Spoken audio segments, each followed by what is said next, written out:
The movie begins with Elliot, a quiet funeral director, preparing a body for burial. As he works, he calmly speaks to the corpse and takes a photo with an old analog camera. Elsewhere, Anna Taylor, a middle school teacher, and her boyfriend Paul, a lawyer, are together in their apartment. However, Anna clearly isn't enjoying the moment and appears distant and depressed. Later, while she showers, Paul asks if she's truly happy in their relationship. Although Anna says she is, her anxious behavior suggests otherwise. The next day at school, Anna notices a young boy named Jack being bullied by older students and steps in to help him.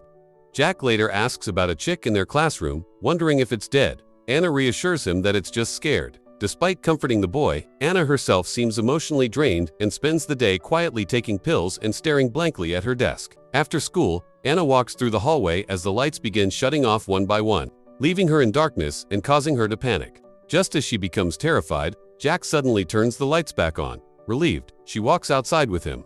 Anna tells him she's going to attend her old piano teacher's funeral.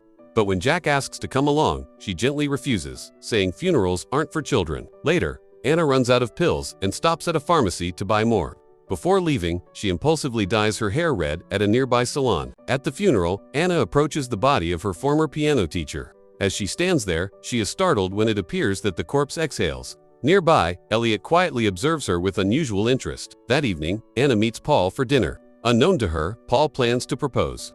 They agree to avoid fighting and enjoy the night. But when Paul mentions he's been offered a new position in Chicago, Anna assumes he's leaving her. The misunderstanding quickly turns into an argument, and Paul angrily compares her to her mentally unstable mother. Upset and hurt, Anna storms out and drives away in the rain while blasting loud music. Distracted and emotional, she barely notices a truck beside her as she tries dialing her phone.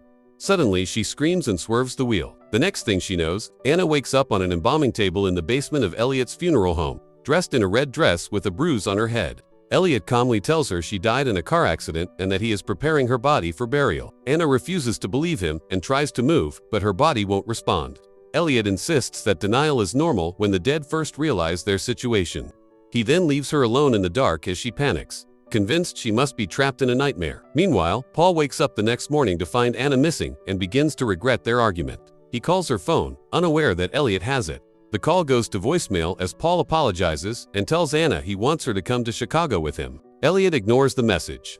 Instead, he places Anna's phone into a paper bag and stores it inside a cabinet filled with many other identical bags. Later, Elliot pins the photograph he took of Anna's piano teacher onto a wall covered with pictures of other corpses. While doing so, he quietly talks to the photo, mentioning Anna with strange interest. Meanwhile, Paul goes to Anna's school looking for her, but when he can't find her, he visits her mother. There, he receives devastating news. Anna died in a car accident.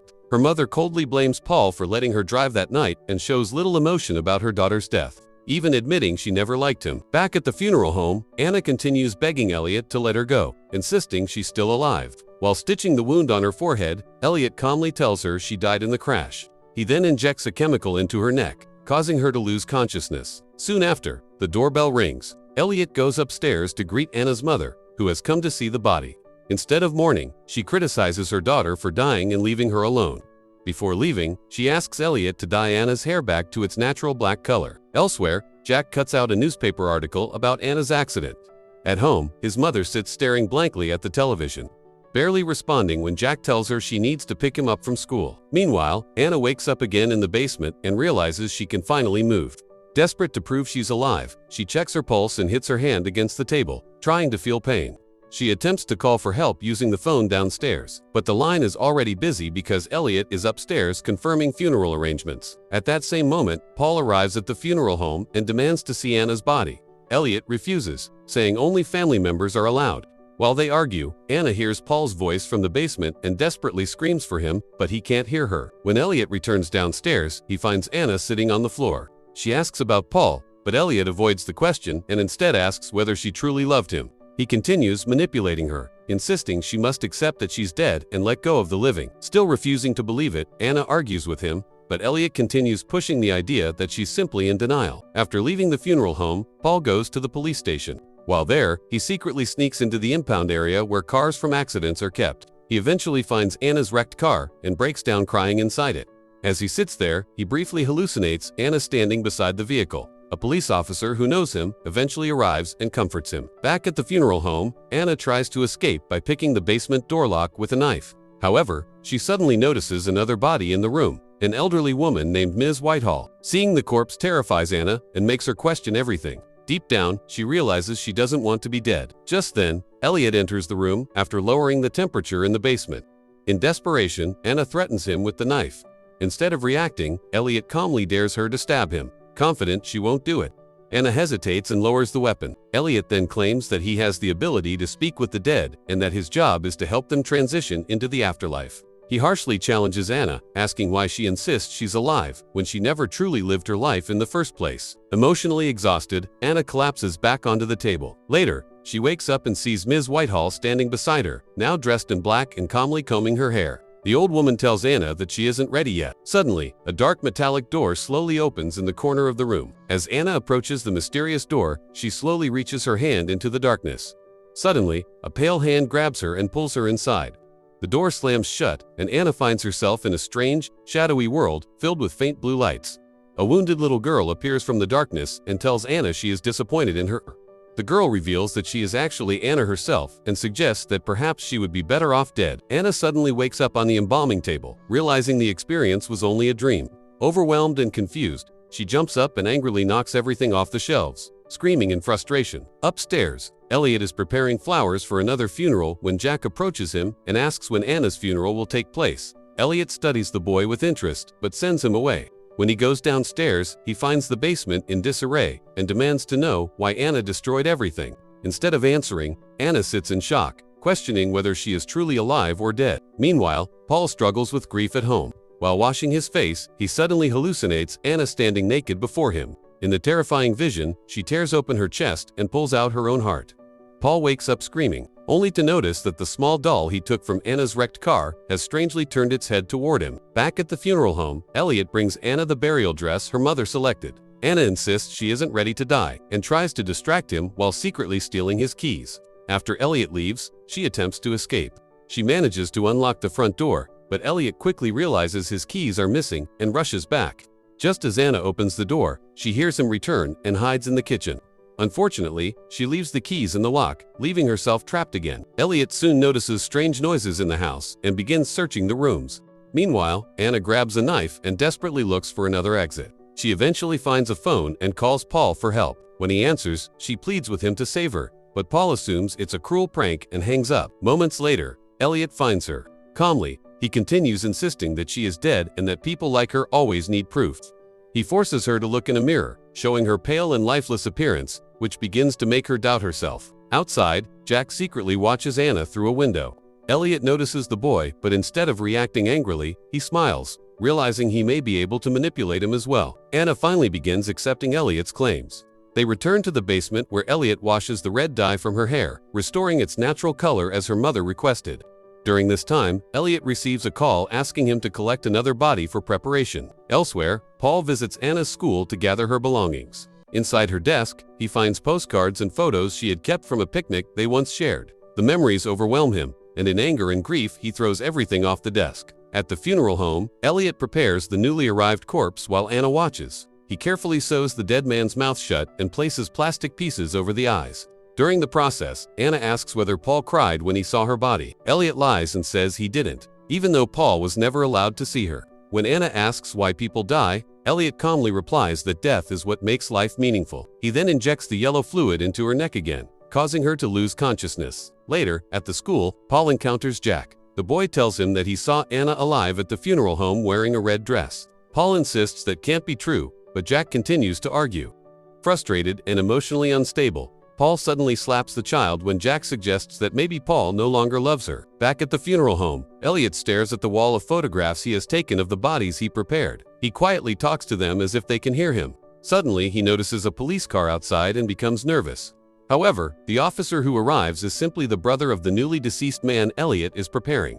Relieved, Elliot brings him downstairs to see the body. While mourning his brother, the officer notices Anna lying nearby. Although she is unconscious, her head slightly moves. The officer seems suspicious and asks for a moment alone with his brother. When Elliot leaves, the officer approaches Anna, appearing to check if she's alive. Instead, he simply touches her body. Elliot soon returns and is disturbed by what he sees. After the officer leaves, Elliot becomes frustrated and obsessively applies makeup to the dead man's face while talking to him, though this time, no one answers. Meanwhile, Jack returns to the funeral home, still convinced that Anna is alive. Elliot catches him and begins manipulating the boy, telling him that some people have a special gift to communicate with the dead. He claims that Jack has the same ability he does and offers to teach him how to use it. Elsewhere, Paul suddenly remembers that Anna did own a red dress like the one Jack described seeing. Realizing the boy might be telling the truth, he rushes to the funeral home. Outside, he finds Elliot trimming bushes and demands to see Anna.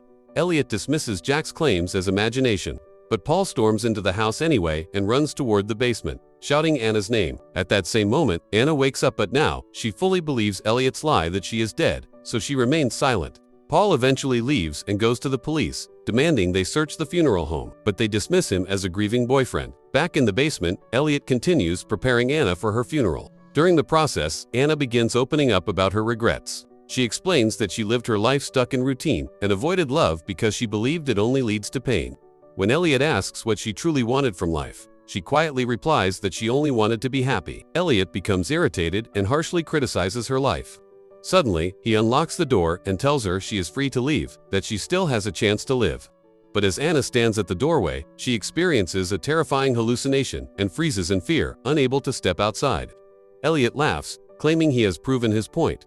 People aren't truly afraid of death, they are afraid of life. Later, Elliot finishes preparing Anna's body while Jack watches him dig her grave. The boy asks Elliot to teach him about his gift. Elliot explains that many people are like walking corpses, alive, but not truly living. He believes it is his duty to guide such people to death. The next morning, Anna is placed inside her coffin for the final preparations. Before Elliot gives her another injection, she asks to see herself in a mirror one last time. As she breathes onto the glass, she suddenly notices her breath fogging the surface. In that moment, Anna realizes the horrifying truth. She has been alive the entire time. Elliot had been manipulating her all along.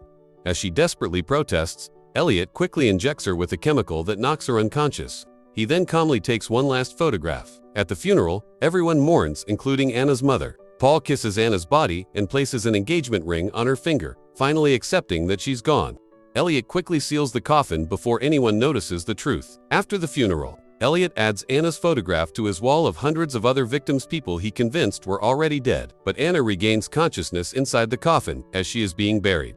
Trapped underground, she screams and pounds on the lid, slowly suffocating while no one can hear her.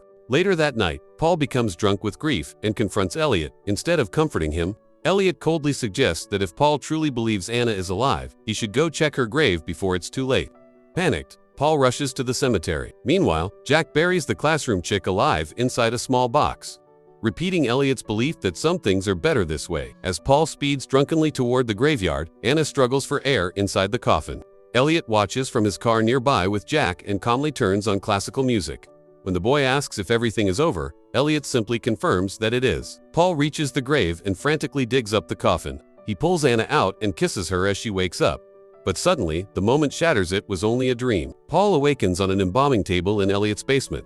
Elliot calmly tells him that he died in a car accident before reaching the cemetery. Just like he did with Anna, he begins convincing Paul that he is already dead. As Paul desperately protests, Jack watches silently from the corner. Finally, Elliot injects Paul with an embalming tool, adding him as the next victim while his screams echo through the room. Thanks for watching.